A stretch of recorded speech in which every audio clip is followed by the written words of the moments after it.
welcome to GFBM Podcast. I'm the girlfriend. I'm the baby mama. This is episode 3. Welcome. So last week we talked a little bit about just how our relationship started, how we didn't really dive too deep in how we were able to heal our relationship, but a little bit about that. And we kind of wanted to, with this episode, just go right into our childhood, our upbringing, what has made us us. Yeah. So I think we'll start with just, do you want to go first? Do you want me to go first? I don't care. You go ahead. Okay. All right. So I was born into a very large family. I have 7 older siblings, but there were 6 years between me and my older brother. And then there's 6 years between me and my little sister. Very religious family, very LDS, Mormon, I don't know what they like to be called now. Awesome family. I got sick when I was 10 or 11, and I was in the hospital for like 2 to 3 weeks. I got a sinus infection that broke through my forehead bone and almost went back into my brain, and so they had to do surgery and drain my sinuses. And I was up at Primary Children's, which is an amazing hospital, but I think that impacted a lot of my life in ways that I never really realized. Even something as simple, and I know it sounds kind of dumb, but when I got out of the hospital, I had something called a PICC line. So it's basically an IV that goes up your arm and into your heart. And I had to get antibiotics 3 times a day. And so I was in 5th grade, and I would have to miss math every day to get my antibiotics. And then I always was behind in math. Like, as crazy as that sounds, it impacted just my schooling a whole lot, which was impacted junior high, high school, everything. But I think it was really scary. I was really sick, but I was getting a lot of attention, and coming from such a big family, I never really felt like I had that attention solely focused on me. So I feel like that was when I kind of got this like attention craving, was from that. All eyes were on me. You know, the jazz team came and visited. Like, it was terrible. It was terrible being in the hospital, but there was a lot of cool things that kind of came with it. And so I think that was like my taste of, wow, being the center of attention is like kind of nice. Like, this is kind of cool. Obviously, there was a lot more terrible stuff with it. So that's how that started. And then the next year, I was 11, almost 12, and my mom got sick, and she was never really sick. My brother was turning 18, and so she was doing, like, putting on a birthday for him. She was doing a lot of stuff. We went up to Park City that weekend. We never did that stuff. So we went up to Park City, had a weekend there. It was a lot of fun. Came home, and she was super sick. And Sunday, she didn't go to church, which that never happened growing up, ever. Like, we went to church no matter what. She stayed home from church, went to school on Monday, and my little sister was in half-day kindergarten. And I remember her coming after school. I'd walk her home, and she was like, hey, Mom's in the hospital. You have to take me to Debbie's house. And I had a soccer game that day. I was huge into soccer, and I was just kind of like, oh, I better be able to get to my soccer game. Like, didn't know anything. Went home, went to our neighbors, and they didn't really tell us anything. Just, your mom is sick. So I haven't like gotten over this whole story in a long time, so I'm probably going to get emotional. Oh gosh. So I went to my soccer game, didn't think anything of it, and just wasn't really told a lot. And I was young. I was 11. My little sister was 5. And next day, same thing. Stayed with the neighbor. My dad and my mom were in the hospital. Didn't really know anything. So that was on Monday and Tuesday. Wednesday, I get called down to the office.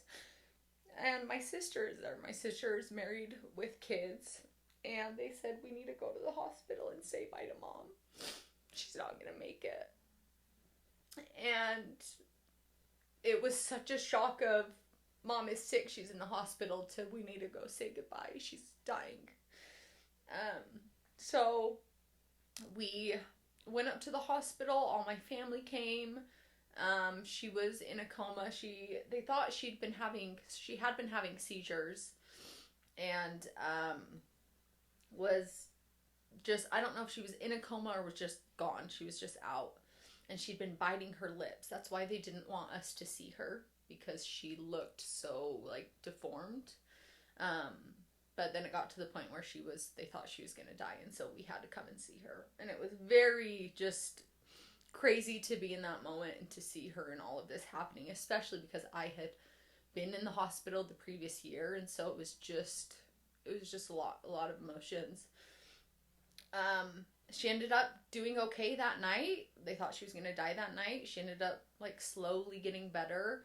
And then the first time she came out of it and saw me, she thought my name was Ariel. She like grabbed my hand. She was like, "Hi, Ariel." And I just was like, this is so weird. What's going on? She ended up slowly getting better. She stayed in the hospital for a while. And she got something called encephalitis, and it attacks the memory portion of your brain. This is what I remember from it. I don't know if that's actually true. This was what I remember from being 11. People in my family, they don't really talk about it. So I haven't been told like as an adult. So this is my 11-year-old, 12-year-old self remembering this. But when she came home from the hospital, she was in the hospital, I think, for about a month. And when she came home, she was just like a vegetable. Like, it was just this shell of a person. She like just seemed confused. It was just a very, very weird time. And she just never was the same after that. She was different. It was just living with my mom, who was not my mom. And it's morbid, and it's kind of messed up, and it's weird to say, but sometimes I think it would have been easier if she would have died, because you are living with this shell of a person that, I mean, my mom was like my best friend, and I played soccer a lot, and so she was always taking me to soccer. We were always together. And so to go from that to, who is this person in my home, was really weird, and it was never talked about. So like, these emotions were never felt growing up. And so I just put everything down. My dad, he was a bishop. So he wasn't home a lot. He was an air traffic controller. He worked a really weird schedule as it was. And so I was just kind of on my own with my little sister, is what it felt like. And so I was in my room a lot. I was sleeping. Like, I always joke, that's where I love to sleep. Like, I can nap all day long. And I think that's where it came from, because it was the only way that I could escape from the reality that I was in. So that kind of happened. Grew up. My mom's still alive. There's no relationship there. There's no relationship with my kids. And my mom was like the ultimate mom. Like, she had preschool for me. Like, she was one of the preschool teachers. She helped my brother run for student body officer. She would throw surprise parties for my siblings. Like, she was the ultimate like Mormon house wife mom. So very drastic changes, and it made me go search for love everywhere else. I didn't ever feel loved at home. I was always the black sheep of the family. I was always the problem kid. And so I was always getting in trouble, and my school was always like, I was never good at school. I struggled, and for good reason. Like, I was sick myself. My mom got sick. Like, huge life-altering things happened, but they expected me to be on the same pace with everyone else. And there's no way that could have happened. And I never even realized that until I was in therapy, and he was talking to me, and he was like, "No, there's no way that you could have been on the same level with everyone with what was going on." And so that was very validating to me, of like, oh no, I'm not stupid. I'm not all of these things. Like, I had big life altering things happen, and I was doing the best that I could. But I think this was kind of the catalyst for everything that I had done. I loved male attention. I loved male validation. It was the only place I felt like people cared about me were in those settings. So, like, my first boyfriend was a guy who was I was, I think, 14, 15, and he was graduated. Like, he was out of high school. And it just was one thing after another. I think that's why I got pregnant so young, why I got married, and then divorced. Like, there's a lot more that plays into it, but I think the catalyst was I didn't have love, and that's all I wanted, and that's all I searched for. So that's a little bit about my upbringing and why I am the way that I am. I've healed a lot. It's still really hard to go home and to go be around her. It's just, I can't even explain it. The closest thing is it's like she has Alzheimer's or dementia. That's the easiest way that I can describe it. But she sees you and she'll tell you the same story. But even me now, she doesn't really tell me stories. Like, there's just nothing there. And so it's still very triggering to be around her. I try not to. My dad and I have a great relationship now. And it's hard to see him there too. Because, I mean, he stayed with her. He's just an amazing, amazing man. But I feel for him too, if you have missed out on so much of your life caring for this person that isn't your wife anymore. She's a completely different person. So there's a lot more to it, but that's kind of an overview of me and, you know, why I am the way that I am, and those deep, deep abandonment issues that I touched on last episode. Is I want to be the one to run or to have that control, because I didn't have that control when my mom was ripped away from me. So that's a little bit about me. Let's hear yours. I love you. I love you. Well, so sorry for this heavy episode, because mine gets pretty dark. Mine isn't, I mean, there's definitely loss involved in mine, but in a lot of ways, I think my loss was for the best. Unfortunately, it took a lot of pain for that to happen, but just to kind of give, I'll probably go into some more details just because my story is pretty long. It's about the first 14 years of my life. So I grew up, my mom was still married to my dad. They were married for about 16 years, and I would say about 14 of those were with me and my brother involved in them. I don't know how my mom's relationship was before that. But so the earliest memories I have, my dad was an alcoholic, pretty bad. Like, I remember he would drink. So my backstory, let me rewind. My dad was a mechanic. He was in the Air Force. He was also an airplane mechanic on base, but then he also worked on cars, built race cars. He was always, you know, in the garage working on his race truck or his motorcycle or something. He was always in the garage. I remember even little things like he would try to hide the fact that he smoked cigarettes from me by like holding the cigarette behind his back. And I think all the time in my brain now, I'm like, this man thought we were just completely stupid, because as if the smoke wouldn't be coming up behind his head, or like you wouldn't smell it, you know, just like little things like that. Like, you could just tell that he wasn't in his right mind. Yeah. His drink of choice was whiskey and Pepsi, and that was like his thing. He would always have it, and he had a fridge in the garage. You know, he would always be drunk.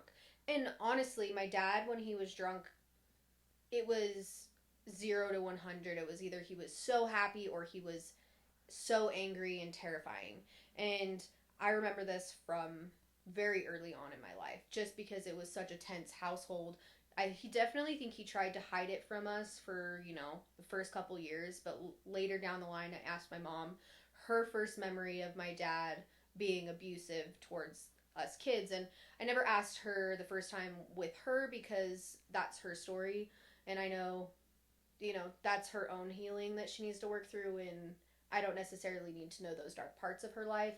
But for me and my brother, I was like, when was the first time? Because my first memories are, when I was maybe 7 or 8, maybe a little bit older than that, maybe even younger. But I don't really remember much of my life, and I think it is a trauma response. I don't remember years of my life, except for really dark moments. And I asked my mom when the first memory she had of him ever being abusive, and she said that he would punch my brother, and the first time that ever happened was when he was 2 years old. And to me, that just like, I love my brother, and it just makes me ache to my core, because obviously you never want any harm to happen to your siblings, but it was just my dad. What sucked so bad is that my dad isolated my mom from her own family. So I never met my mom's side of the family until after my parents were divorced. I had met my mom's sister briefly, one year when no, this was after they got divorced. My mom's sister came when we were way young kids, like babies, just to come visit here. They're from New Jersey, and I don't remember it at all, obviously. But I remember when I finally met her, she was telling me a story about them meeting, and she at this point knew that I was just like, my dad's not a good man. I don't have him in my life. Like, he's not my dad. My stepdad is truly my father and just the best man I know. But at this point,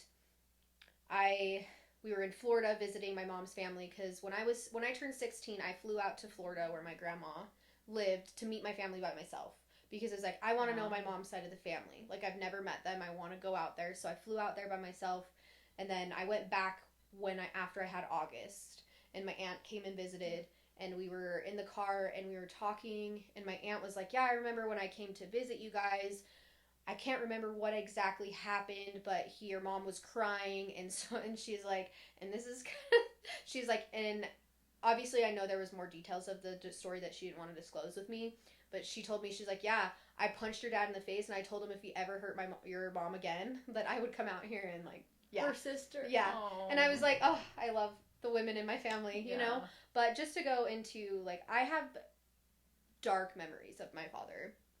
I think my earliest memory was I had a girlfriend staying over, and I remember her name, everything. Like, this is so vivid in my mind still to this day that it's just horrible. But I had a girlfriend staying over. It was my dance recital. My dad, like, barely ever showed up for my things. My mom was always there front row, Joe, She was, like, so supportive of me dancing, and dancing was my escape from the household I lived in. And my dad was there's one thing about my dad. He was very, like, go outside and play. He was very, like, do sports, have things that you love to do. Like, one year I was like, I want to play the violin, so he forced my ass to play the violin. Like, I was doing, he wanted me to do things like that. So there were definitely good qualities about my dad. And when I started dancing, I was so invested in dancing. It was my life.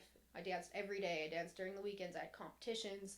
And so we had our winter dance recital, and my friend was coming to stay the night after. And so went to my dance recital. My dad wasn't there. Came home. He was still in the garage drinking. And then I had my friend over, and I was, we were just inside. And I remember he came inside, and I could tell it was just going to be one of those nights. He was just so drunk. It was going to be one of those nights. And this is the first memory I have of him ever hurting me. I have memories of him hurting my mom before this, but for me, I remember he came inside, and my brother and I were young. We're young kids. I don't remember our age exactly, but kids don't flush the toilet, and they do little things like that don't matter in the grand scheme of things. They really don't matter. I remember him coming inside, and one of us didn't flush the toilet. I don't know still to this day which one of us it was, and he just freaked out. He was like, who the fuck didn't flush the toilet? And we were like, I don't know, like who, it could have very well been my friend that stayed there, but we didn't know. And he told my mom, I remember he looked at my mom, and he was like, you need to take Elizabeth, that's her name. He's like, you need to take Elizabeth home right now. And so my mom, obviously terrified to leave us alone, she was like, okay, like, I'll be right back. She looked at me and my brother, and I remember my brother and I just being terrified. She's like, so she took her home. She didn't live far, but in the time that she was gone taking Elizabeth home, my brother and I, our rooms were right next to each other. We were across a hall. So my mom and dad's room was downstairs, and then my brother and I, we had just across the hall. So my brother was in his room, and I was in my room, and my dad was in the hallway, and he was yelling at both of us, and he was just like, who the fuck didn't flush the toilet? Like, which one of you didn't flush the toilet? And we were both just, I don't know. And he just freaked out. He's like, one of you guys is going to tell me the truth right now, and just losing his mind over this. And so finally, like, me, I was just like, it was me. Like, I don't, like, I just wanted it to be over, So I was like, it was me. And then he goes in my brother's room and grabs my brother by the throat. He's like, you're going to watch this. This is what happens when you guys lie to me. Threw my brother on the ground, comes into my room, and then just beats the shit out of me. Like, beats the shit out of me. Like, I was bloody. My back was, like, all bloody. Like, I remember being bruised, just so beat up. And I, like, peed myself because I was at the I was so terrified. And I just, like, so just, oh, like, it gives me chills even when I think about it. But just, like, beat up. I remember, and then he left the house, and it was just me and my brother there. My mom came home, and she looked me over and saw everything. She's like, he's not coming back. I can't remember. She changed the locks. He was gone for like 2 weeks, and then I don't know if he threatened her or what happened. Like, I don't know the backstory, but he came back, and I do know now, like, how terrified my mom was of my dad. He was very terrifying. There's just so many different things. Like, I remember he threw the phone at me, and, like, the landline phone, and kicked me when I ate all the egg salad. Like, it was little things where you're just like, I did nothing wrong, but, like, you feel like you did everything in the world, and, like, you somehow deserved somebody to be mad at you because I was selfish. I ate it all. I didn't share with the rest of the family, Like, I had one sandwich. You know what I mean? Like, I'm a kid. So, it was little things like that, and I remember with my mom, he would be like, "Hey kids, go outside and play," and we'd go outside and we'd come back. My mom would be like black and blue, fat lip, and she would try to cover it up, and she would just be like, I fell over the bathtub. And I'm like, fell over the bathtub? That's on the corner of the room. You can't fall over the bathtub. Things like that just always were very obviously her just trying to protect us kids because she was terrified and she was so unhappy. And I see it now. My mom worked really, really hard. My mom is a nurse practitioner now, and she went to school while being married to my dad. My dad and her filed for bankruptcy, and I think it was my dad's fault or something. I don't remember. So my mom worked at Taco Time. She worked as a nurse. She went to school. She did everything for us kids, and my dad just worked on base and got drunk. And so and I remember too, like, this was this is actually when my mom finally got away from my dad. Like, I remember even things, we had built a house after, built a house, and we moved in, we lived on a golf course, and my dad would be drunk, and the way our house was set up on the golf course, that if somebody hit a golf ball a certain way, it would break our windows. And it's like, well, you chose to live here, like, you have to know that some shit like that's gonna happen. Yeah. But I remember somebody broke our window, and my dad got on his motorcycle, drove on the golf course, and then literally, like, got in a fight with, like, 5 dudes. Like, yeah, like, literally, even, I remember even a year, my dad, when we were still living at our old house, oh my gosh, this is so bad, and I still feel for my brother every day. One of my brother's best friend, it was something as simple as, like, hey, like, I'll take him to the pool if you guys will just pick him up, like, parent conversation, like, hey, we'll drop him off the kids, will you just pick him up, That was very normal with parents, and we were able to go to the pool without adults all the time, like, that was a different time, So, I remember it was so stupid.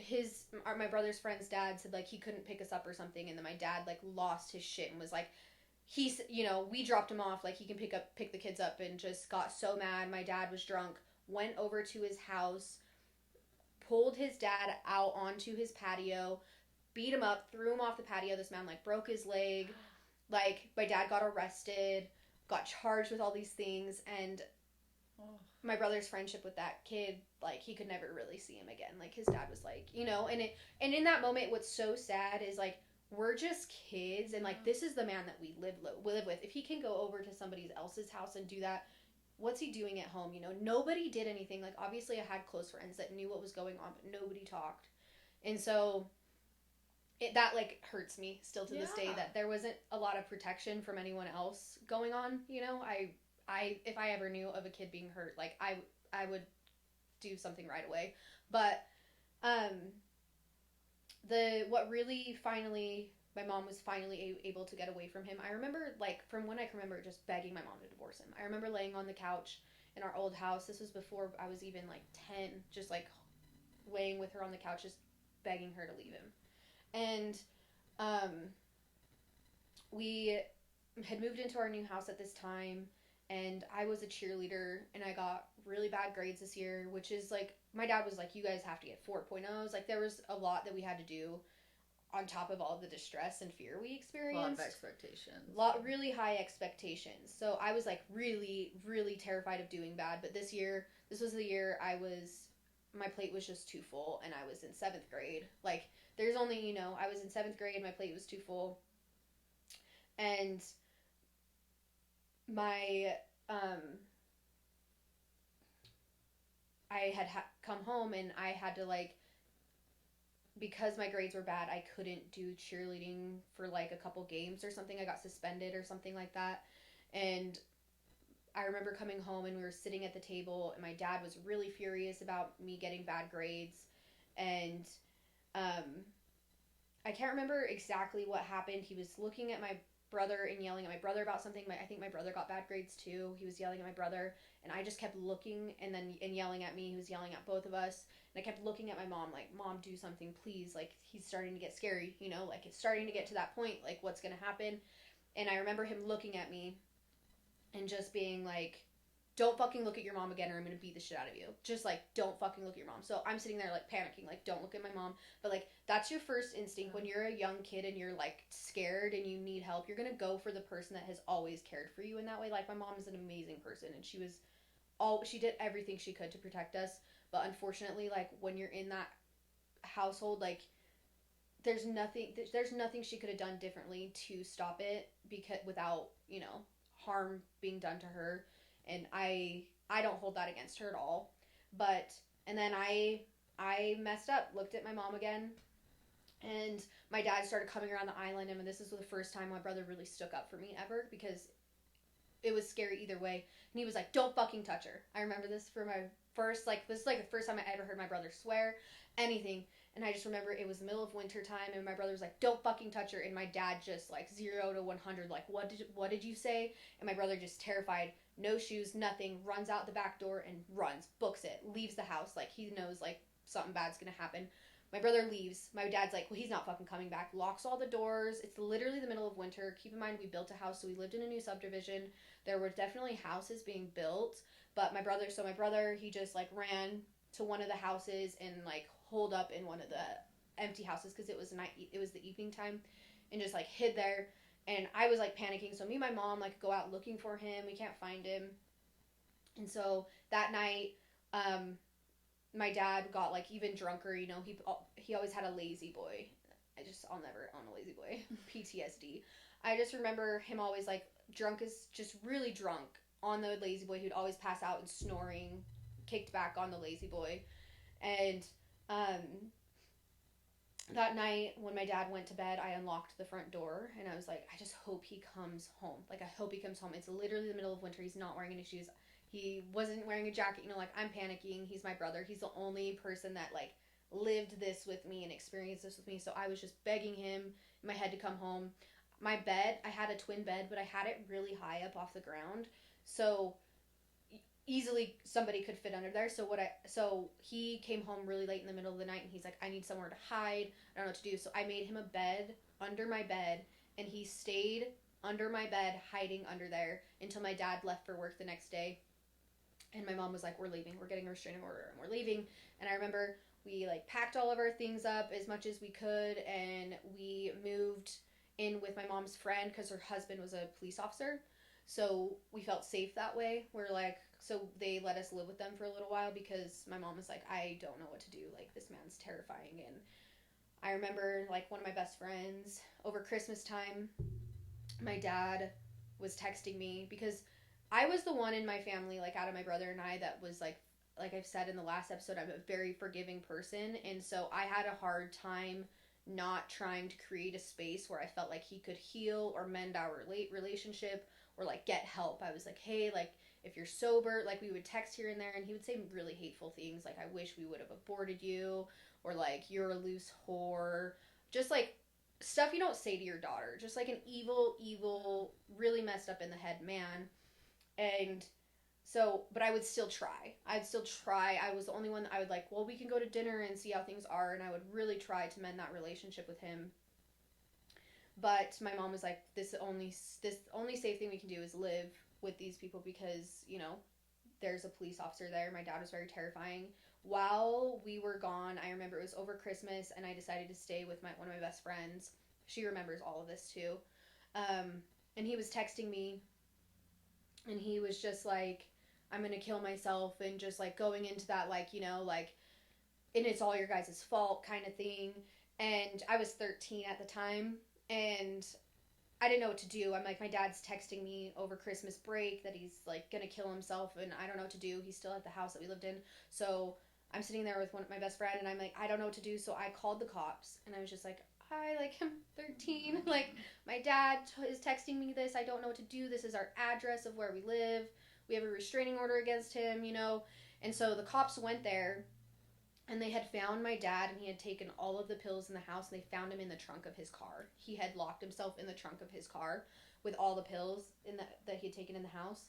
And they had, like, told me, like, if you wouldn't have called, he would have died, like, for sure. And so that's just a lot of weight to put on a 13-year-old kid. And I was, already so distraught. But, like, I was so glad I called. Obviously, you don't want anyone in your life to go that way. It's just, and I think I've struggled really heavily with, suicide attempts and thoughts. And sometimes I wonder if that is part of it. Like, trauma, PTSD from things like that. If that's just always seemed like an easier out, But, that was when finally, like, my mom was like, okay, this restraining order, like, it needs to happen.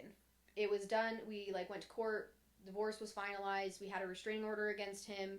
My dad's parents didn't believe me or my brother. We were 13 and 14, and we had told them, they were like, you guys are just ganging up on your dad, just whatever. So they disowned me and my brother. We haven't talked to that side of the family. And I think the hard part about that was, like, my dad kept us from my mom's family. So they were the only family I ever knew.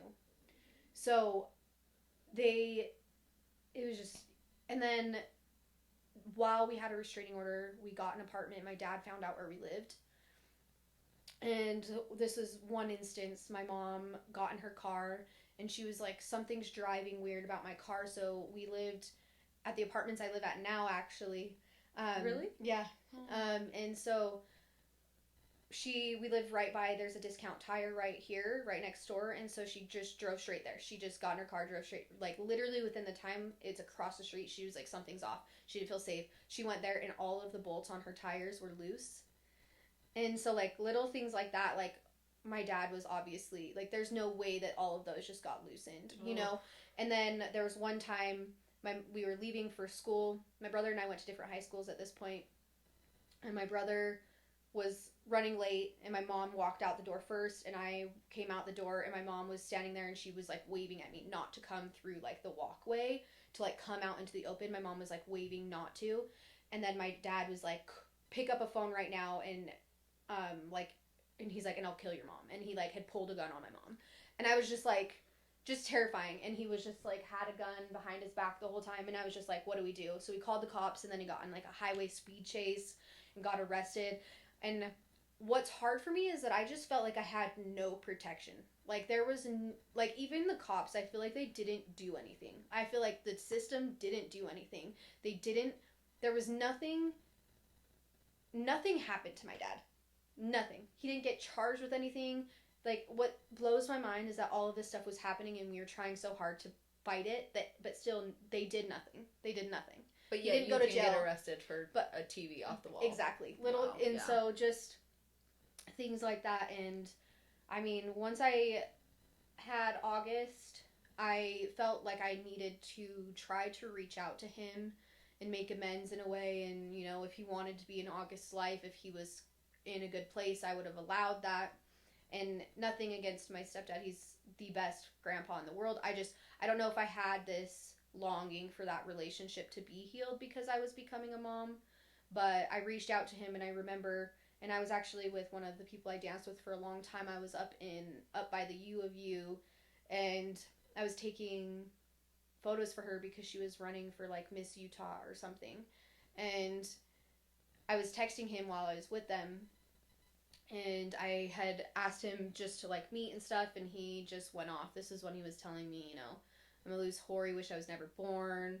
He never did anything wrong. He never once touched us. Like, we are just liars, and just all of this stuff. And this was when I was in my 20s. Wow. So I'm like, the fact that I'm in my 20s and you can't reflect at all to see that you did anything, and you you never did it, I've never spoken to him again since then. I never talked to him again. And it's finally to a point, I think it's been so many years, he doesn't try. He doesn't reach out to us. He doesn't, put any effort into there. I know where he lives, if he still lives there. But I don't know anything about him in that sense. And I think a lot of my upbringing was so fear-based. I didn't realize how much I was suffering with anxiety and, trauma and things like that until I started getting, like, after August, because before August I had horrible coping mechanisms. As soon as my parents got divorced and I felt like I was out of that that environment, I started doing, drugs. I started drinking heavily, started partying. I started skipping school. I started hanging out with way older guys. Like, I didn't have healthy coping mechanisms, but I felt like I was fine. Like, in that moment, I was like, I'm fine. I just never sat with it. I never sat with it. I was always masking my feelings. I was always doing something different to cope, not to feel my shit. So I didn't start realizing that I had triggers, or that I was sometimes an angry person, or like violent, or any of these things, until I became a mom and I started healing. And then I started seeing it in toxic relationships. Like, even with Darren, with ripping the TV on the wall, I was like, oh my God, that's my dad. That's my dad coming out, and that's my upbringing. That's like the first instinct is anger and violence, and I started realizing those as I got older. And I think that my trauma responses and the things that I've been working so hard on is that I'm not mean. I'm really not. I'm not an angry person. I'm very emotional, and I have a lot of triggers, which is another reason I don't love to drink, is because most of the time with drinking, I'm not an angry person anymore until you like really take me out of my character. But I work really hard not to ever get there. But I'll just cry. I get really suicidal. I get really upset if I drink too much. I get really just depressed. It's not good for me. And I realized that over the past few, couple years, that like even alcohol is a trigger for me because of my upbringing. And I never realized it until I like really sat with it. So that's kind of my backstory on, even in the last episode we talked about why I was arrested, and not saying I'm validated in anything, because I don't condone violence. I don't ever think that is the answer for anybody's problems. So, but I do see now, as I've gone through therapy and I've done the work and I've like realized who I am as a person and talked out my childhood experiences, that's where those things stem from. It's a natural response, because that's what I was surrounded by for 15 years of my life. The first 15, and that's what shapes your conscious. The first 7 years and then on, it shapes your conscious. That's who you become, and that's the habits you learn. And so I've had to work really hard to have an off button, like, go breathe. You need to breathe. You need to take a step back, and you need to breathe. You need to process your feelings. You need to think things through, because when I get overwhelmed, I don't have all of the control that I don't have control. And that's what I've had to work through and try to figure out. But you have. Yeah. And you've stopped that from going to August. Yeah. Which, you hear about stories like this where they end up being the same, and you have stopped that. So you have to be so proud of yourself, because that's hard when that's what shaped you, truly. Mm-hmm. Yeah. Heavy episode, guys. Sorry, lots of trigger warnings in there that we didn't really say, but for me, with this episode, I really just want you guys to, that if you experience something similar or are currently in an abusive relationship, whatever it may be, you're not alone. And it is so hard to talk about it and reach out for help. But especially like in my situation, there was no help for us, like there were, obviously we had friends that let us live there, and my close friends were very much there for me, but like as far as government or anyone getting involved, there wasn't really help for us. And I like to think that that's changed because I got arrested for ripping a TV off the wall. But like back then, it was like he said, she said. It was never like this is factual. So you're not alone, and if you need help, please reach out.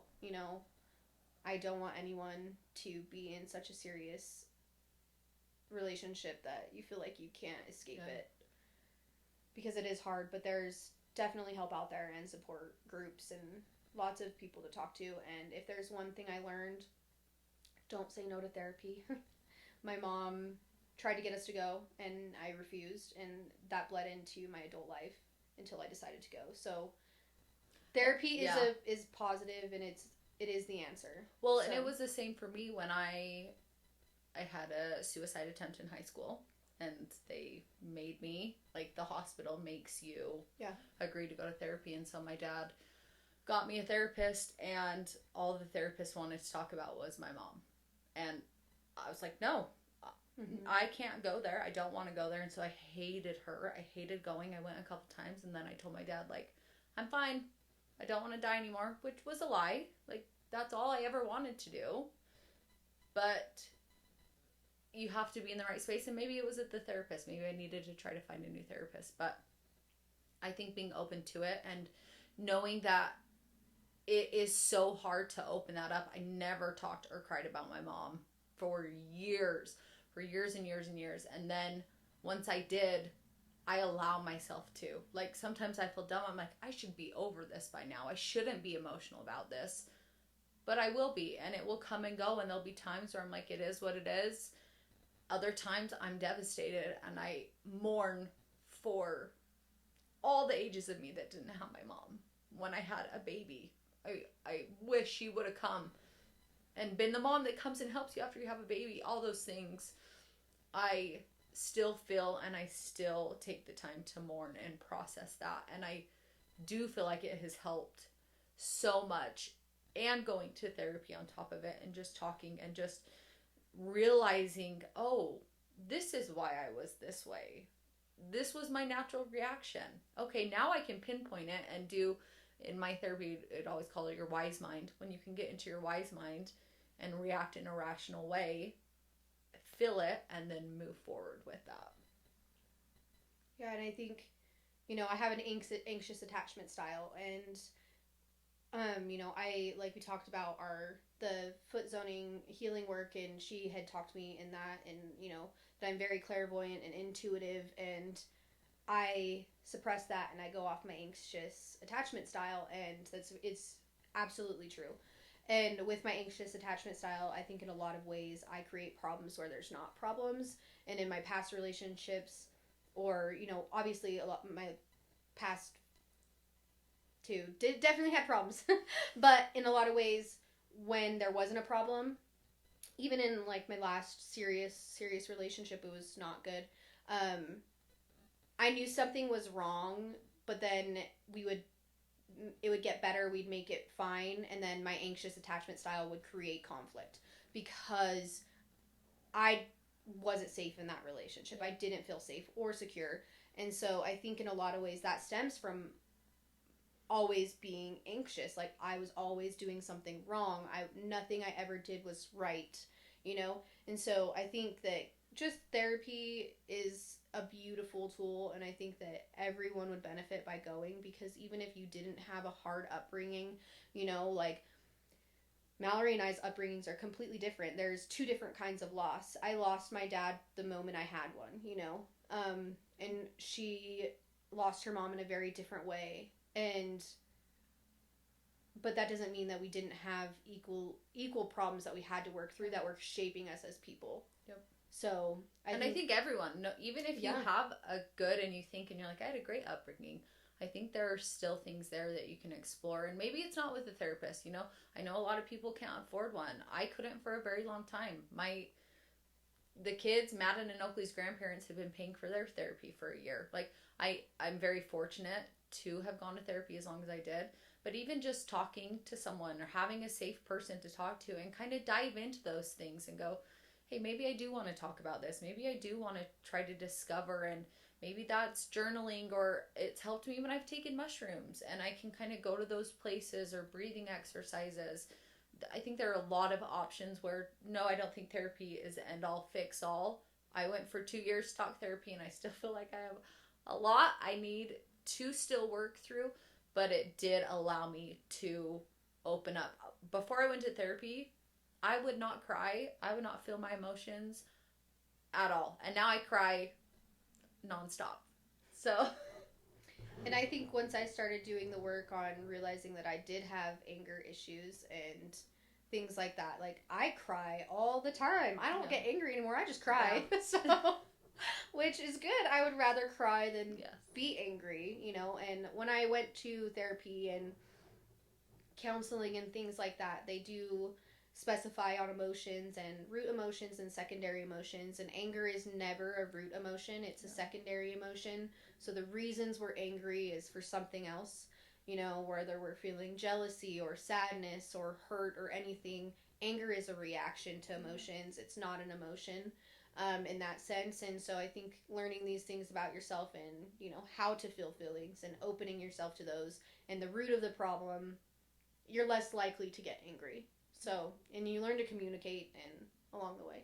So, I think we'll probably stop this episode here. We, sorry, this one's kind of heavy, but that was a lot. I think it really is part of our story, and we want to open up about that. So, one, to connect with you guys and people that have experienced similar things, but also to show how we have come out better people for it, and we are still healing, still doing the work, and we always will. And we always will. But healing is a never-ending process, so just wanted to, you know, share that with you guys. Yeah. Thanks so much, everyone. Thank you for being here. Fucking Darren.